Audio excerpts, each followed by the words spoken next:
In these recent days since the passing of Hulk Hogan, a lot of people have sung his praises and how he changed the business, and a lot of people have been very negative. I had a couple of things I wanted to say about that. Number one, I'm going to trust the opinions of probably wrestlers that have worked with Hulk Hogan or people that have been around him or just know him in some way, who overwhelmingly have nice things to say about Hulk Hogan. They're not saying he's perfect, but they're saying that he did so much for the business, did so much for them personally, just saying lots of nice things.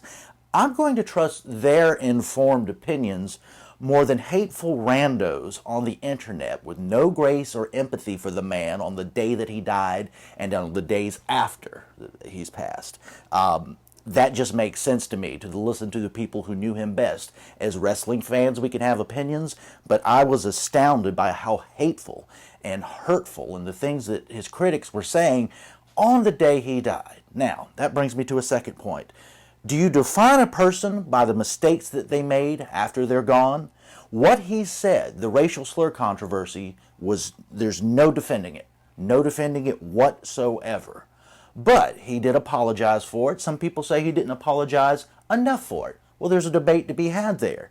But do you define this guy who did so much for the Make-A-Wish Foundation, who elevated so many in wrestling, made so many people wealthy, gave so many people jobs, and that so many of his fellow performers have nothing but wonderful things to say about? You can tell it hits them emotionally.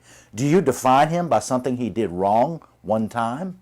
Let me add this to that conversation. Let's just take one of those people that are praising Hulk Hogan. That's Dwayne "The Rock" Johnson. Now, Dwayne "The Rock" Johnson is a guy of black ancestry and Samoan ancestry. His family goes back generations. Every stereotype or perhaps racist promoter in different places, he and his family have seen it all as racial minorities in the United States.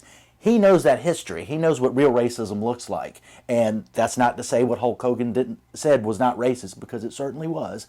But The Rock, when Hulk Hogan dies, his first thing that he says is gushing praise for his colleague, his fellow wrestler. And, you know, these randos on the internet that don't know the man and have got Hulk Hogan completely defined by the one mistake he made, I'm going to listen to Dwayne "The Rock" Johnson a little bit more. One more point about that. You know, I know a lot of, let's just say it, left-leaning people who today, because Hogan at one time did say something that was clearly racist and apologize for it, but because he did that, that's who he is from here until the end of time. A lot of those same people would probably sport a Che Guevara t-shirt or tattoo or sticker or something like that. Well, you might like the guy because he's a revolutionary socialist, but Che Guevara also sent homosexuals to concentration camps and was racist as hell.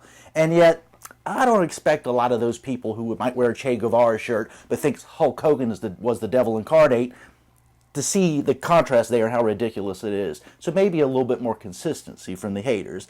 And the last thing is very simple that I wanted to bring up, number 3.